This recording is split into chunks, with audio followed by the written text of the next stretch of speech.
Are you looking for more out of your life? Do you need ideas on how to start new businesses and how to move forward in your own personal life? Well, guess what?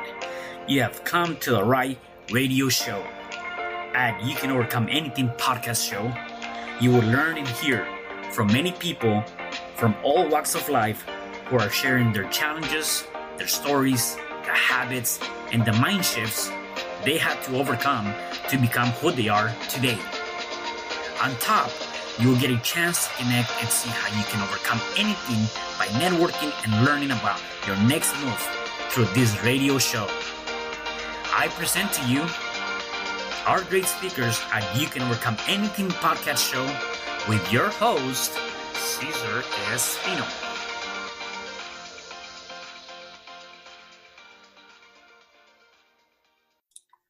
Hello there and welcome back. It is your host, Cesar Espino. Thank you for being here on another episode of You Can Overcome Anything podcast show. And today I have a special guest. Her name is Jess Chan. Hey, Jess, how are you? Good. How are you? I am doing wonderful. Thank you. So before we dive in, I want to give our listeners and viewers a little bit of your background, and then we can definitely get to know you more. So Jess is the founder and CEO of Longplay, a full-service email marketing agency for e-commerce brand in health, wellness, and lifestyle. Through her agency, she's helped generate over $8.5 million in revenue through email for her clients. Previously, she was the chief marketing officer of Best Self Co., a seven-figure e-commerce productivity tools brand. Wow, that's awesome. So before we dive into that, because I think I definitely want to understand how you got to becoming your own boss and having your own company and becoming an entrepreneur. Prior to that, though, I want to know more about you in terms of what were you born and what is your backstory as a kid? Yeah. So I was born in Toronto, Canada. My parents are actually still living in the house that I grew up in. Cool. So very small neighborhood, and honestly just had a fantastic childhood growing up. I think my parents just crushed it at the whole parenting thing. Yeah. And they were really great at letting me explore different interests, from sports to music to art to whatever I really wanted to try. So I kind of had the classic childhood of having about a whole graveyard of hobbies and instruments just lying around the house because I got the opportunity to try so many different things and really find my interests and really find what I enjoyed and what I was great at. So childhood was just pretty calm, nothing too crazy there. And then when I went to college, I had a background in actuarial science and economics. So it was very math oriented, spreadsheets, really heading for that corporate life. And eventually I just kind of realized that wasn't really the path that I wanted to go down. I didn't really see myself excelling in that career nor enjoying it. So really had probably a year or so of panic attacks, depression, just like a really tough period trying to figure out what exactly I wanted to do next because I knew the path I was heading down wouldn't make me happy. And overall, that entire period all ended up kind of going in the right direction. And I started as a marketing assistant at Best Self, which is where I learned a lot of my early years of marketing, and then eventually started Longplay, which is my agency now. Wow. Okay. Awesome. And so what was that one thing that that was even the driving factor or the indication that the stuff that you were studying was not the path you wanted to take? You know, what was it specifically that said, this is not for me? Yeah. The biggest metric for me in terms of whether I'm heading in the right direction is always when I wake up each day, am I really excited for what I'm about to do? Obviously you're going to have, a day here and there where you got to do what you got to do. But overall in life, I think you should always be excited about what's coming up in the future. And as soon as I stopped feeling that, it was a good indication to me that I can work hard, make a lot of money, get the good career and the good degree. But if I'm not excited, then really what is there to be doing and why am I doing all of this? Yeah, that definitely. And it's really finding that passion or that drive, right? In terms of your, if you take it back a couple of years back, what are some 3 lessons that you might have learned or throughout that journey, bringing you to this point now? One of the biggest lessons I learned was really to trust my gut and my intuition. along the way, there's a lot of moves that don't logically make sense. And you can write out the pro con lists and you can ask everyone for advice. But I think deep down at the end of the day, you kind of know what the right move is, especially when it comes to choosing your life path or making big moves. So for example, I remember when I applied for the position at Best Self as a marketing assistant, it was nothing particularly special on paper. It was an okay paying job. It was part-time. It was in a marketing role, and I didn't really have a particular interest in marketing. Like I wasn't actively pursuing a career in that particular field. And it was also remote work, which back in the day, it was kind of sketchy. People were like, oh, this is this internet company with no office. Yeah. Why would you want to work there? But I just remember feeling like I've never wanted something so badly in my life. And I couldn't articulate why I felt like that job was it. On paper, it was nothing particularly special, but just gut feeling that I felt like this is the next move that I need to make, and this will open the doors for everything I want to do in the future, even though I didn't quite know what those doors were. And at the end of the day, when I took that job and eventually started full-time as a CMO, I actually had 2 job offers on the table. I had that one and another one for a B2B corporate, more corporate business. They had a board of directors. They had an office in Toronto. The salary was a lot higher, great title, all of that stuff. So it looked a lot shinier. But I decided to go with Best Self, and that was one of those decisions that I really went against what everyone was recommending and what kind of looked better on paper. So really trusting your gut in terms of you really know what's best for you, and at the end of the day, it's your life, so you should always choose the thing that you're most excited for. So that's probably one of the bigger lessons. I was gonna say I like that, because a lot of times, one thing that comes to mind with that is that many times we as people tend to find or look for a validation someplace else. And so, obviously here the message or the lesson here is that, although there, I always say it's good to listen to other people and get their advice. And it's just that it's an advice. It's not a direction for you to take on. And you can utilize what you think you can utilize, and whatever doesn't serve you, you can just discard that. At the end of the day, though, you have to make the decision for you, and following, in this case, your gut or that feeling that you have deep down might be the best thing to do, even if everyone's advising you otherwise, right? And that's one thing that I believe many new entrepreneurs or people tend to struggle, because they feel like, well, I don't know the answers. I'm lost. I'm barely getting into this, right? This other person's telling me to do it this other way. And then they tend to just follow that. And sometimes they might even get an advice from people that don't even know what they're talking about, right? So it makes sense. And I'd love to dive into that topic a little bit more later on, because I have some hard stories deeper into the entrepreneurship journey with my business last year that revolve right around that. So definitely had some hard lessons to learn.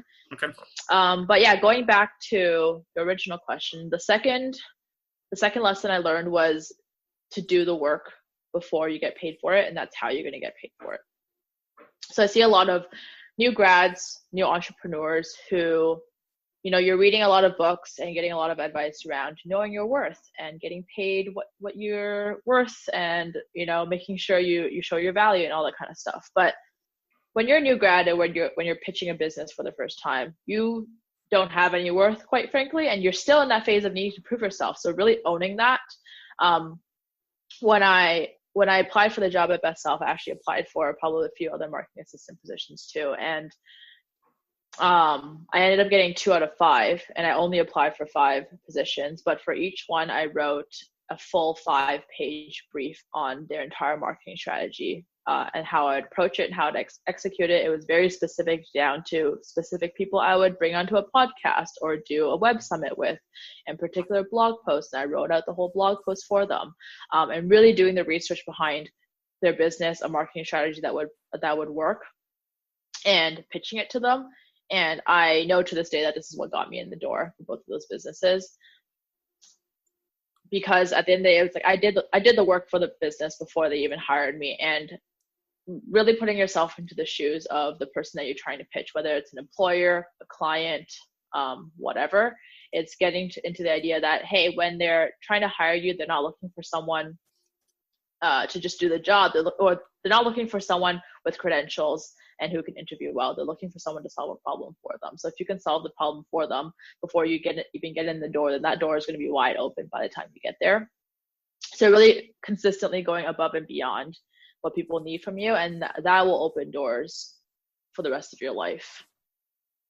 And you can worry about kind of getting paid what you're worth as you go. But I'm convinced as soon as you do the work before you're getting paid, the money will come when you're ready. Yeah, and it comes down to you're right. I mean, in terms of that, a lot of times is really bringing. I always talk about it in the terms of added value. What additional value are you bringing to them? Because you're right, a lot of people just focus on what's on my resume. I'm just gonna do the 9 to 5 or whatever the schedule might be, and then just do just enough to not get fired. And then they just do just enough to keep my job, right? Kind of thing, right? Yet, if you want to really excel in any of that stuff, you want to just be able to go above and beyond and create that value, right? By bringing different dynamics into the mix, which is very important for anything, whether you're working for somebody or you're working for yourself. Yeah, I think most people do the minimum and then they're waiting for permission to get to the next level. And in reality, the approach is do as much as you can now, already execute at the next level. And when you're already doing that, then the doors will open. You don't need permission to work harder at what you're already doing. Yeah. No, definitely. So, and what is another one, probably another lesson that you might have learned from your journey?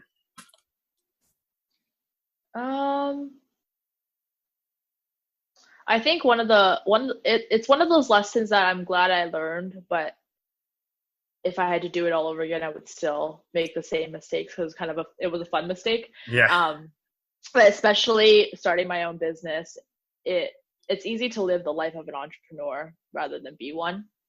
And when we're online looking at social media and listening to podcasts, it sounds like to be an entrepreneur means to travel, to go to events, to constantly be networking, live that glamorous life, have a personal assistant, maximize your time, all of that stuff. And all of that is important, but making sure you're doing the work first and letting those things happen naturally versus using those as milestones to prove that you've somehow stepped into the entrepreneurship life. So I think for me, I had a few months where I was like, I need to prove myself, and to be an entrepreneur means I'm traveling all the time, but that also meant that I didn't have the mental space or the time and the effort to fully sit down and grind and focus on my team and do all the hard work in establishing the pillars and the foundations of a good business. And when you do that, you end up with a kind of a castle built on sand where everything feels a little bit shaky and everything's getting higher. You're going to more events, you have your PR, you're getting more notice, but at the end of the day, when you go back home, you know that your business is a little bit more shaky than you would like it to be. So really recognizing when those moments happen, and it's time to step back and just say, hey, I'm going to work like a 9-to-5 employee or more for a few months to really do the work that's needed to earn the life of an entrepreneur. Yeah. No, that's definitely a critical, and you can definitely get lost easily. I can see that happening. You mentioned two things, and I want to tap into that a little bit more. You talked about having the mental space, and so what does that mean to you, and how critical is that for your journey? Yeah, mental space is everything for me. Personally, I've struggled with kind of just anxiety and panic attacks in general, and that's kind of like my daily weather. So obviously you have your sunny days and your stormy days, but on average, I'm like, there's just kind of like a little bit of anxiety all the time. And I've learned to accept that and manage it. And overall, it's totally fine. But I think when we're not aware of our mental space, we start pointing to specific issues that we think are like fires that we need to solve and why things are going wrong in our life. When in reality, we just don't have enough mental space to like breathe and have the mental space to actually handle the challenges. And we start feeling like the room is closing in and everything is unmanageable, and we start feeling overwhelmed. So for me, it's really been, a few years of learning to recognize when I'm not getting enough mental space, learn to know when I need to step back and slow down. And I think slowing down is probably one of the hardest things for most entrepreneurs to do, because we only have the gas pedal. We don't really have a brake. Yeah, definitely. And then in terms of failures, you talked about failures, and you will do those things again. What is your thought process in terms of failures? How do you see that? The way I see failures is it's only a failure if you kind of know it's a mistake going into it. So, and I think we all have a few of those in our life where you're like, this is a terrible idea, but I'm going to do it anyway because I'm satisfying something in my ego, or I'm satisfying like a pleasure need or something like that. So I think when you go into something knowing you're doing it for the wrong reasons, but you justify anyway, those are the things that actually classify as mistakes. Everything else, if you didn't really know any better going into it, and you're better off when you come out of it because you know more, then I don't really classify that as a failure or a mistake in any way. Because there's no way you would have known. So what did you really fail at? Right. And you're still better off having done the thing because now you know, and you're not going to make a mistake when there's even more at stake. So my approach to it is really a lot of self-awareness to really recognize when you're doing things for the wrong reasons and you're just justifying it to yourself.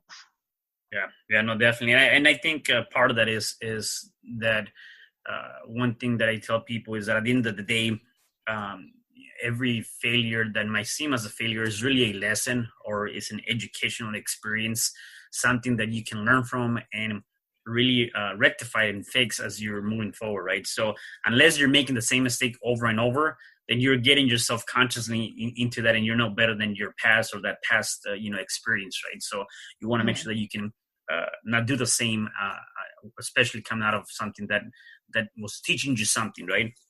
So let's talk about you diving into being an entrepreneur, because I think that's very hard to transition from a 9-to-5 working for somebody, having that secure paycheck, and then saying, you know what, I'm going to go ahead and take this leap of faith and just go and do this on my own. How was that for you in terms of whether there's any preparation, or how was that experience just transitioning over? It was one of the hardest things I have ever done in my life. I think it was one of those things that if you told me going into it up front what it would be like, there's a chance I would have wimped out or, slowed down the process a little bit. But I kind of dove head in. So I was originally at Best Self, and I was, working full time there. And this agency started because I was going to entrepreneurship events, and I would meet other entrepreneurs, and they're kind of asking me what we were doing for email marketing, and I would just kind of explain our strategy to them. And eventually they just asked if they could hire me to do it for them. And I didn't really have an intention to start an agency at the time. And, I was happy at my job. But I'm like, hey, sure, I'll say yes. And we'll figure out how this works. So it was a very organic start to a business.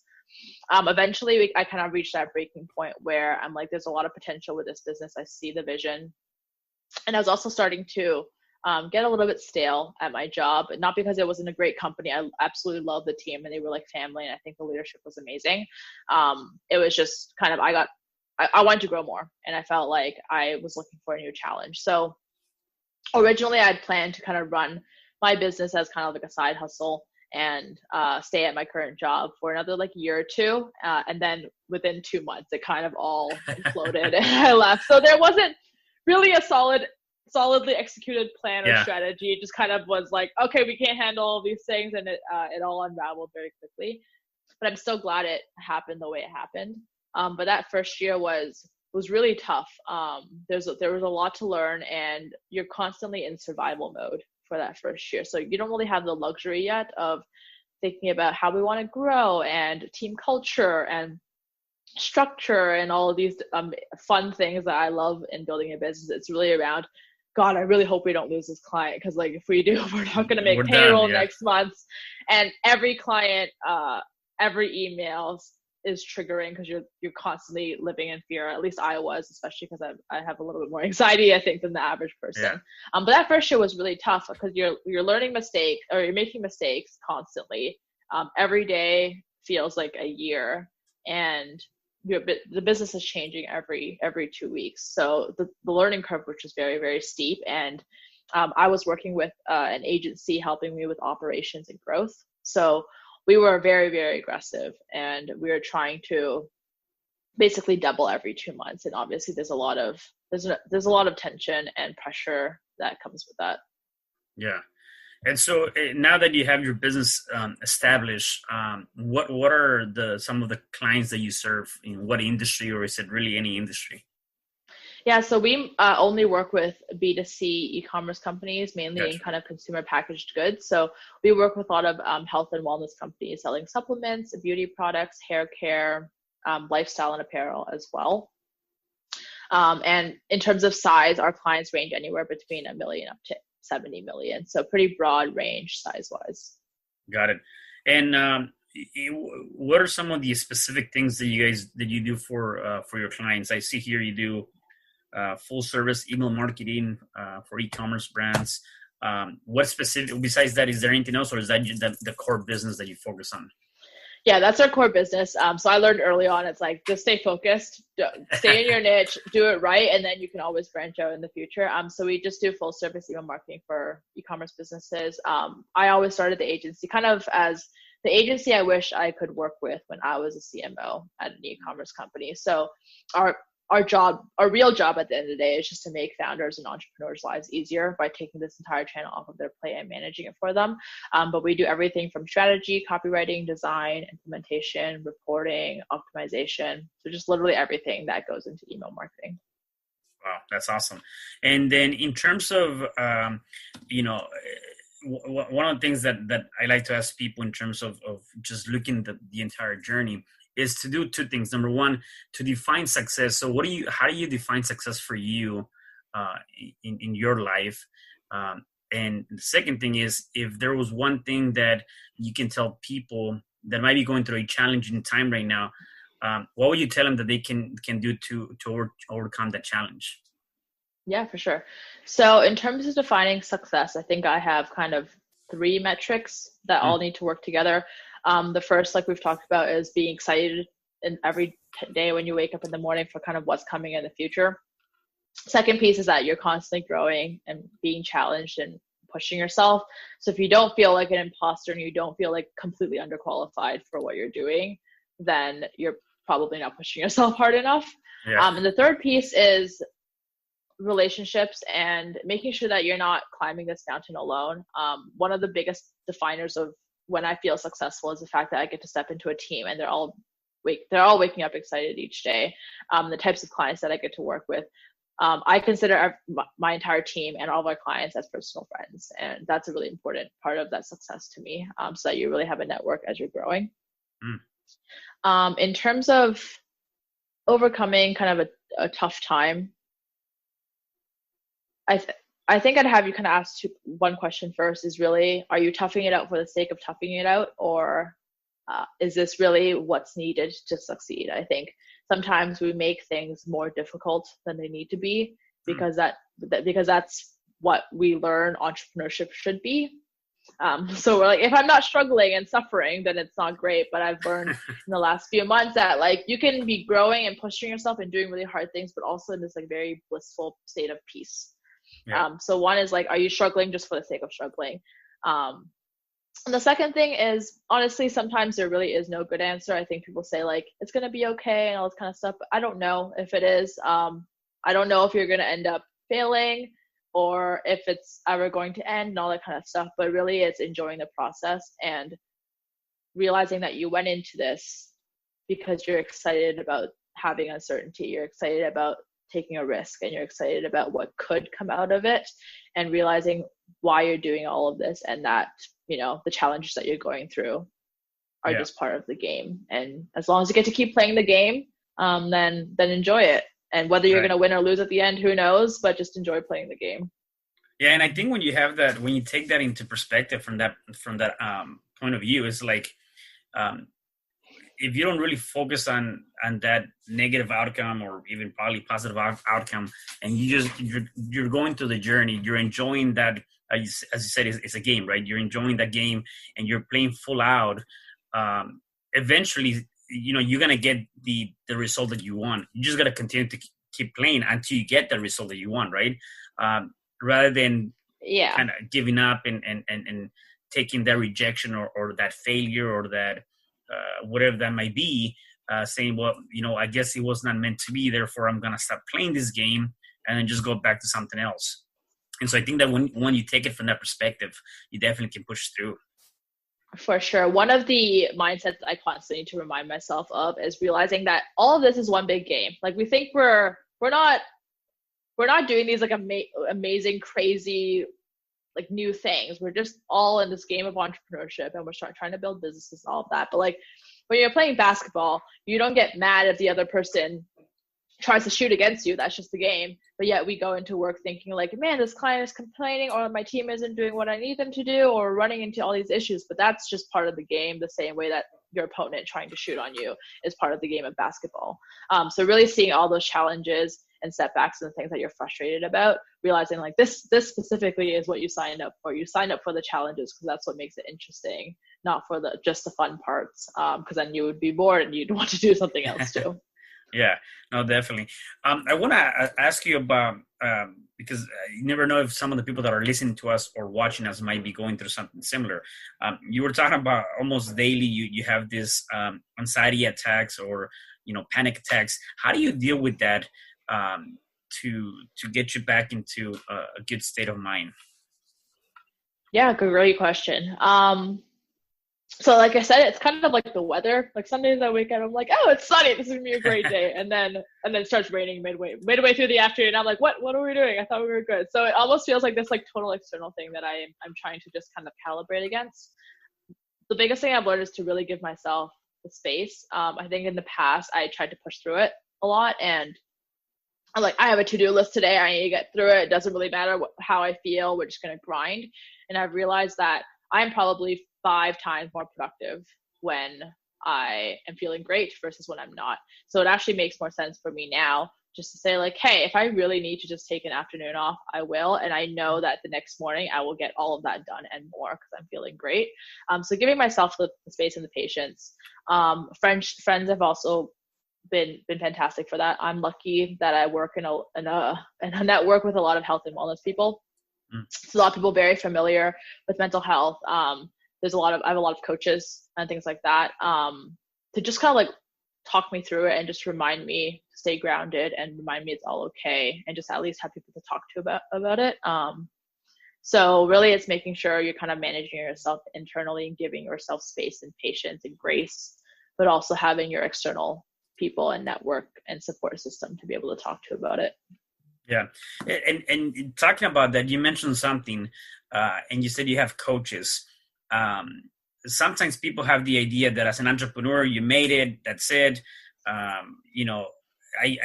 know for a fact that that's not the case. I mean, I think that every person, no matter what level of success you have, I believe that the majority of those people have some sort of coach, someone helping them through their journey, either growing their business, either whether it's personal, mental, whatever the case may be. How critical is that? Because I feel that a lot of people that don't step into that space are missing out on a huge opportunity, right? So how do you see mentorship or coaching in your life? For sure.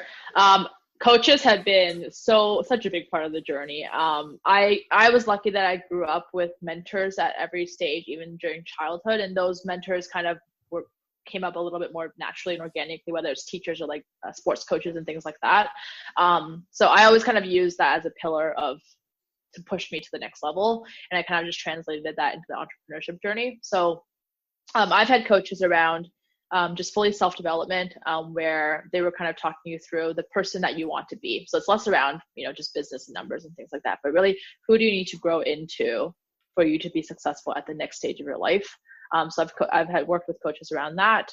I've worked with business coaches. So I've worked with Austin at Scale 2X, and they were fantastic last year. And they were really focused on business operations, helping you understand the fundamentals of business. And I really just kind of recognized, like, I'm starting a business for the first time. I have no idea what I'm doing. I'm not going to pretend I know what I'm doing. So let's speed up this learning process a little bit more by bringing people in and helping me make mistakes faster. So they were fantastic. And then I've also worked with just personal coaches that I still talk to on a weekly, bi-weekly basis. It's just kind of like, hey, here's what's going on. Here's what I'm struggling with right now. And it's usually a mix of both personal and professional.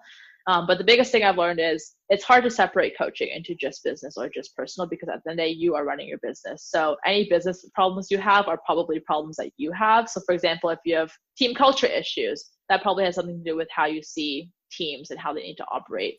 If you have issues with clients, you might have issues with just relationships with people and how to interact in a business setting, things like that. Everyone has their own mental blocks, but if you don't have a coach, definitely recommend you get one for whatever area of business or personal that you're struggling with.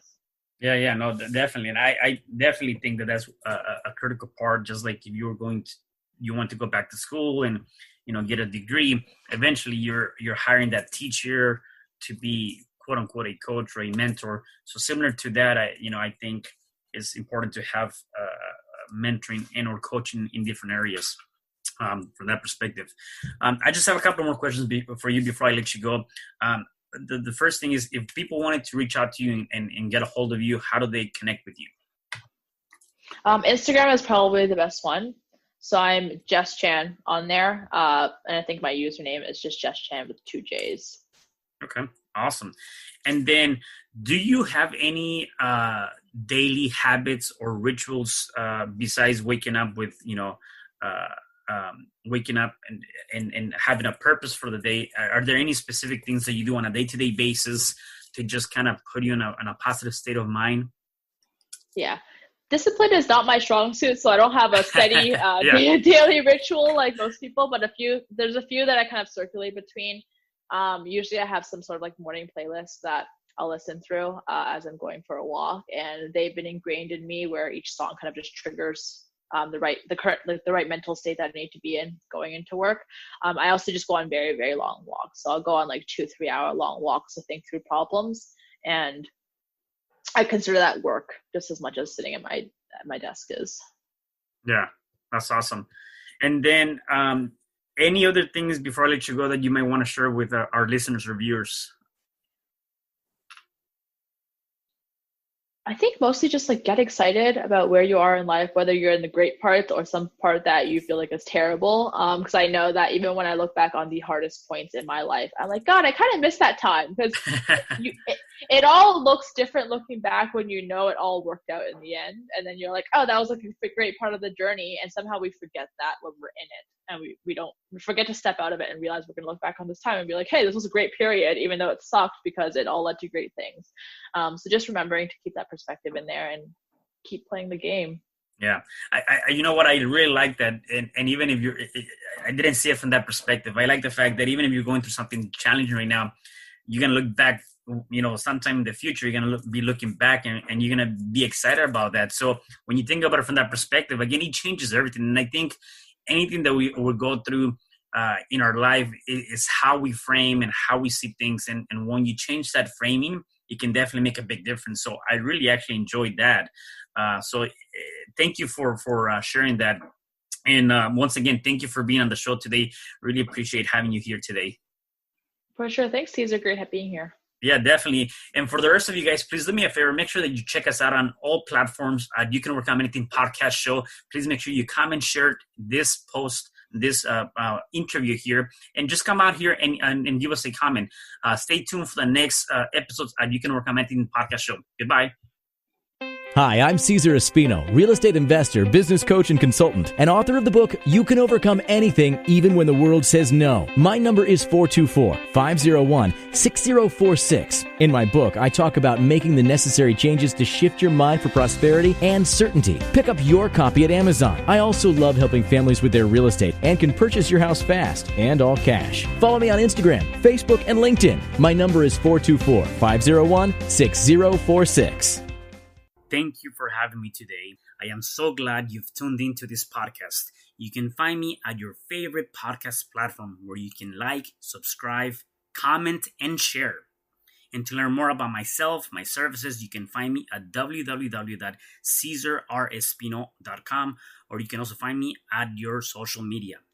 Thanks for joining me, and I am looking forward to having you at the next episode. And know you truly can overcome anything.